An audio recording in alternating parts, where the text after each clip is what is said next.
Baba vedu muri kumusoro kudenga, matiunganidza pano nemutoo weshoko renyu ramakareva kubvira muchisika nyika. Mazvita masikati ano ndimi mune ruoko rwakapfura nemumusha makawa rukatora tatenda nekuda kwemiganhu nenguva dzamakareva. Mukareva kuna Jobho 21 kuti vamwe vanoenda nesimba ravo, mazamu aine mukaka, nyama dzakabatana. Vamwe vanoenda vasisina simba, vamwe vanoenda vasina kutesta kunaka kwenyika, asi vamwe vanoenda vatesta kunaka kwenyika. Ndimi Jehovha izwi renyu iroro. Ndizvo hatirwi nemi Mwari kana mapfuura nepakati pedu. Kana mukatora vanhu venyu, tinoziva ndizvo makatigadzirira musha uko kwatinoenda, nekuti hatigari panyika ino. Mumwe wakaimba ukati matende akadzikirwa panyika. Yezvo zvinotipa murangaridzo wekuti tine musiki, tine wakatisika, tine wakatida, tine muridzi, hatisi vepano. Masikati ano ndainamata kuti hecho chirangaridzo chamaita pakati pedu, shoko zvarakusvika kuti rinzwikwe nenzeve dzedu. Mumwe nemumwe ari pano ndinomunyengeterera kuti nzeve dzake dzemwoyo ngadzivhurwe, anzwe zvinoreva shoko panzvimbo reshoko kana richitaurwa. Ndinotora simba rechikuriri, ndichitora simba rechikuriri ramakatipa kutsikirira mweya yenzvimbo ino, kuti haina simba nezita raJesu, kuti shoko riparidzwe sezvamunoda imi Mwari. Munoda vanhu Jesu, munoda vanhu Mwari wamasimba ose. Tiwanirevo nyasha kuti vanga vabuda mugwara vadzorerwe, vanga vasisaziva kuti vane musiki varangaridzwe zvekare. Nyasha dzenyu dziwanzwe pakati pedu. Mazvita muzita raJesu. Mbiri nerumbidzo tinodzorera kwamuri, nekuti yakafita imi, nekuti yakafanirwa imi. Isu vanhu kwete, ngatidzikiswe. May we decrease that you alone increases. In Jesus' mighty name. To God be the glory. Amen and amen. Pekugara kwemaminesi mashomanini mugare kuitira kuti vanofamba tose tifambe tose, vanokwanisa kugara vawane pekugara. Zita ndiroro ramaudzwa. Ndinoziva umwe aroda kutoziva kuti iye ndiani. Ine ndinonzi Adhonya Kudya ndo zita rangu, naika Adhonya Kudya harimbo netsi kubata muvhangeri weshoko raJehovha.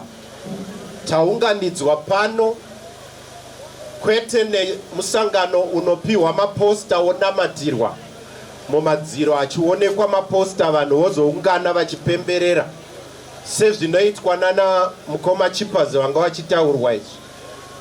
Iyi yanhasi haina maposta, makange muchiisa maflyer muchitenderedza muchidaro, asi yanhasi ine posta rinokonzereswa naMwari.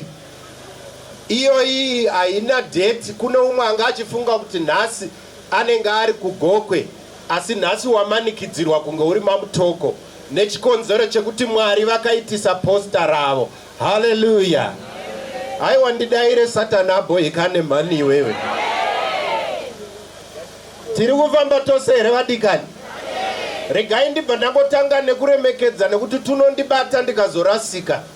Regai ndiremekedze vafundisi vari pano vose, vanotungamirira makrawa ari munzvimbo dziri muno, vanotungamirawo ungano dzavo mose. Inzwai kuremekedzeka. Ndaona zvakare pane vafundisi vakawanda vari pano vabva kunzvimbo dzakasiyana siyana. Handizi mufundisi mukuru kwazvo pane vose, asi ndiri mumo ari laborer partners with you in the kingdom yaMwari. Naye takaunganidzwa pano nechikonzero chakaitwa naMwari. Mukomana arera apa uyu anonzi Tatenda Pinjis wakashumirwa naApostle Tigere zvamanzwa pano, ndobva aita sarudzo yekuti akuda kunamata. Kereke yanga ichishumirwa naTatenda inonzi Revival Grace International Ministries. Revival Grace International Ministries ndo kuchechi kwaTatenda. Kana wakanganwa unongoti wokuchechi kwaTatenda. Izvozvo zvinokubatsira, vachakuzivisa kuti ndekupi.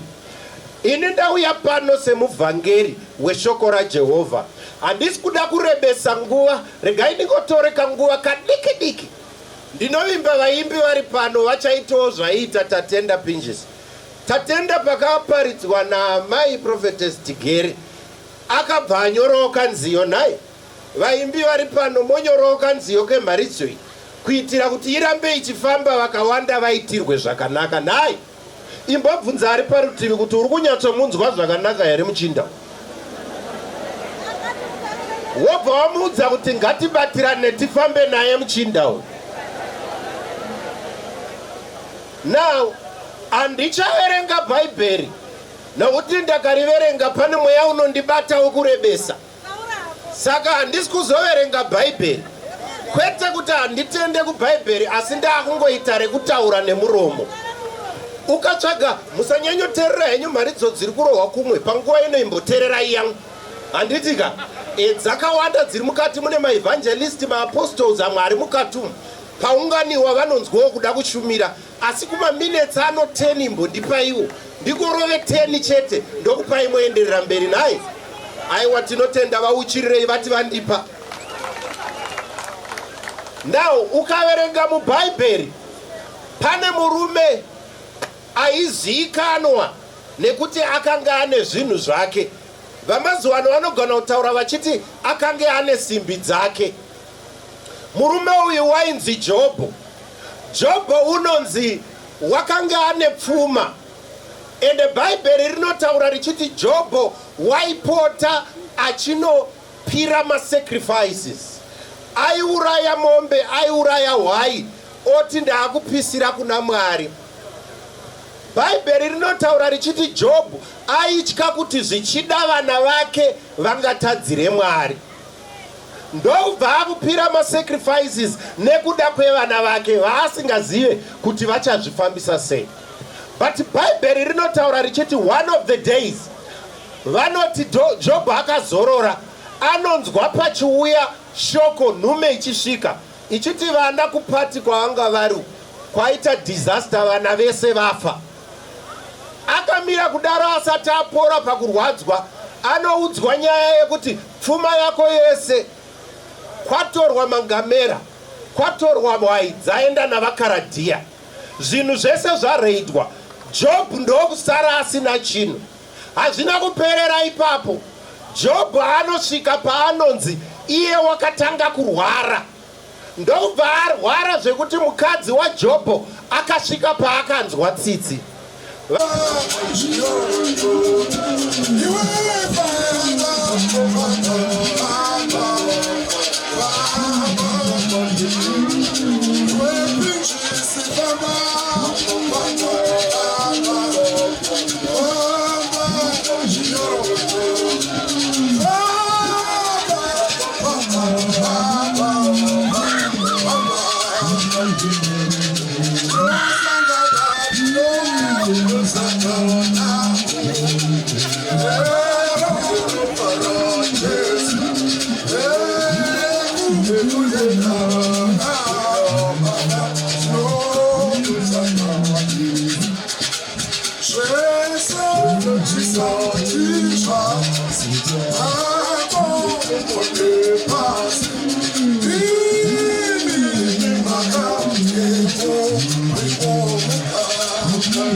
nekuda kwenguva dzedu vafambe vachiuya yezvino ngavauye zvavo. Uyai zvenyu tifambe uchitivhariramo kana tapera tose.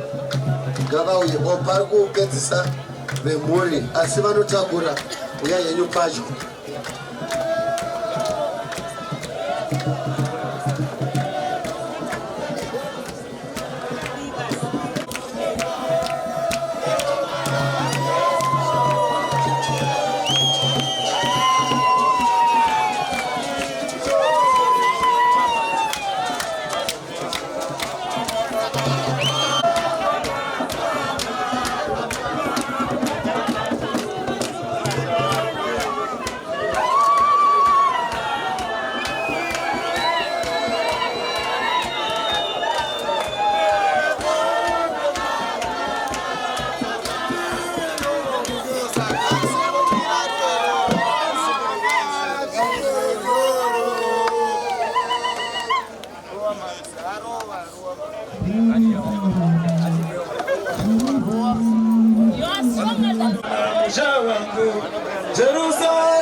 Baba vedu vari kudenga, tinouya pamberi pechigaro chenyasha.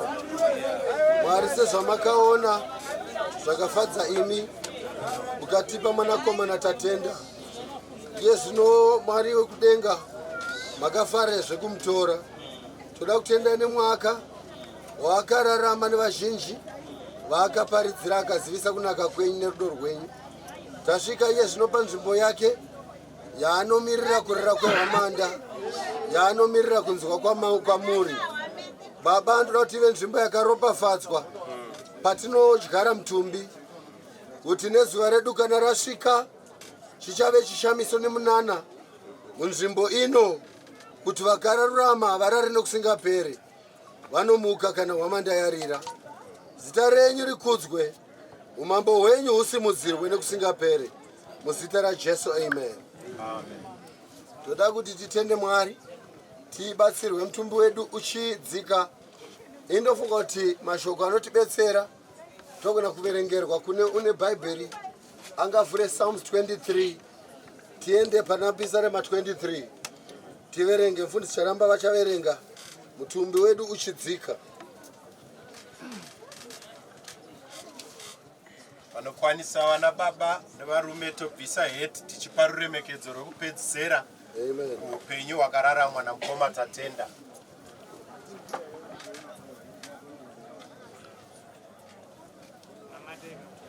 Psalm 23 kubva pavhesi ya1.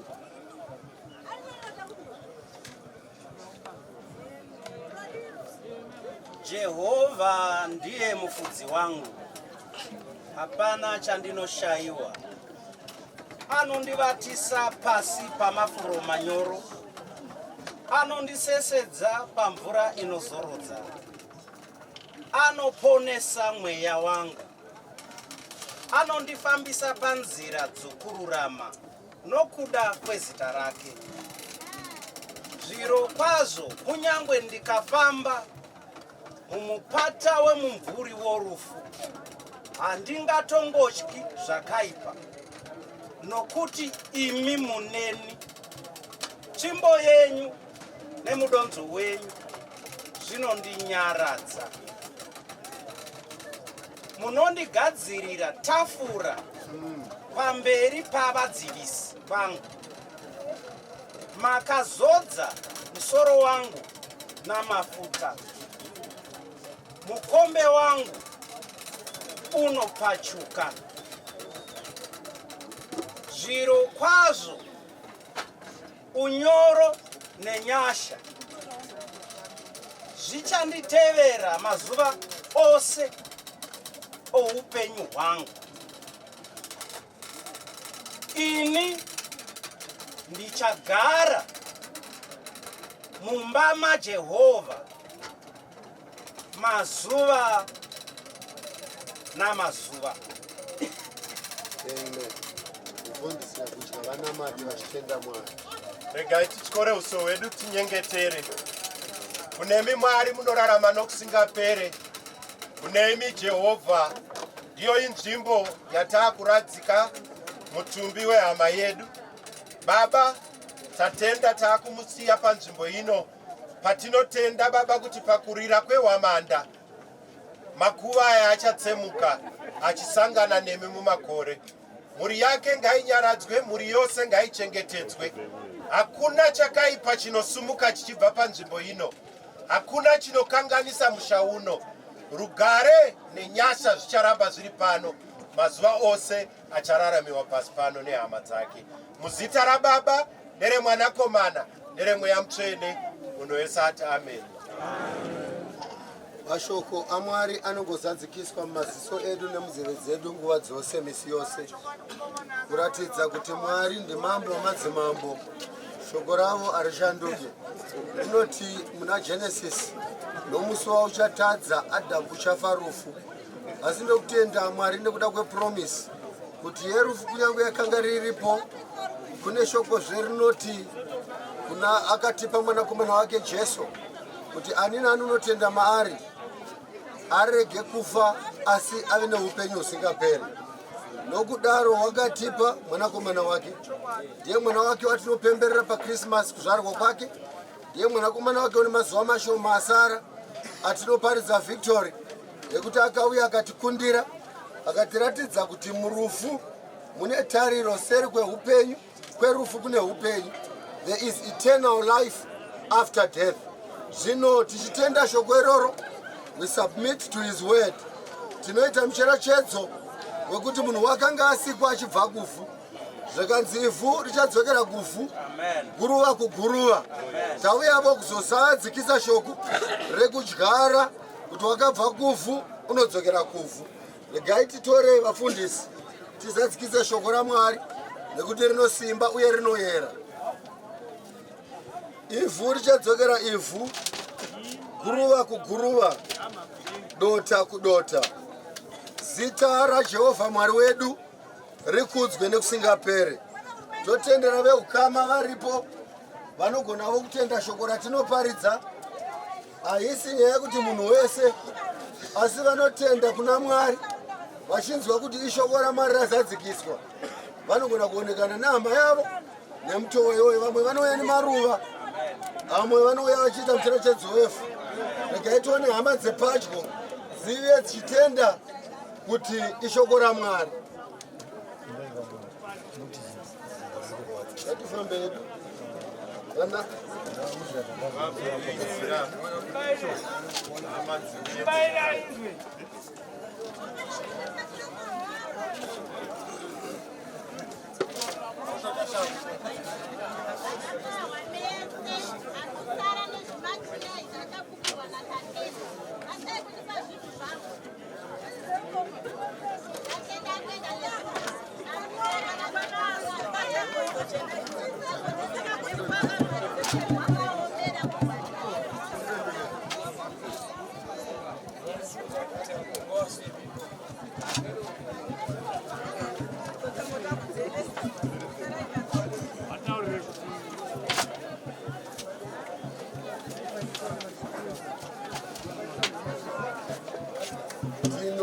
Kune vachiri kuuya.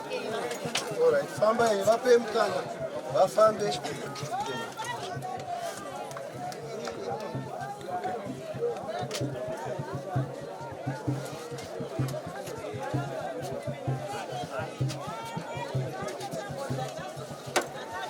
Tatenda tambo dzako idzo, hama dzako hadzina kutipa zvese, wadzokera.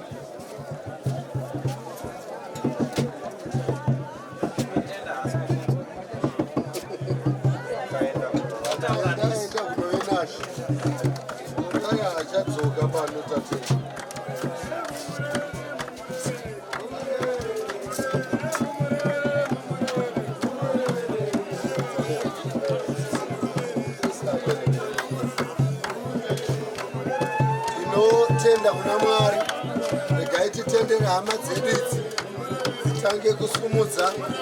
Kana tadai isu vafundisi tazadzikisa zvatakatenderana naye, taviga tatenda, tokumbira hama neshamwari dzinozotitungamirira kubva yezvino tadzorera purogiramu kuchifushirwa kwehama yedu. Isu ndobva tasvika. Mwari wenyasha nerugare akukomborerei, akunyaradzei, akupei simba rekuita sarudzo yekugamuchiravo Jesu samambo namuponesi woupenyu hwenyu sezvakaitawo tatenda. Mwari akuropafadzei, akukomborerei. Amen.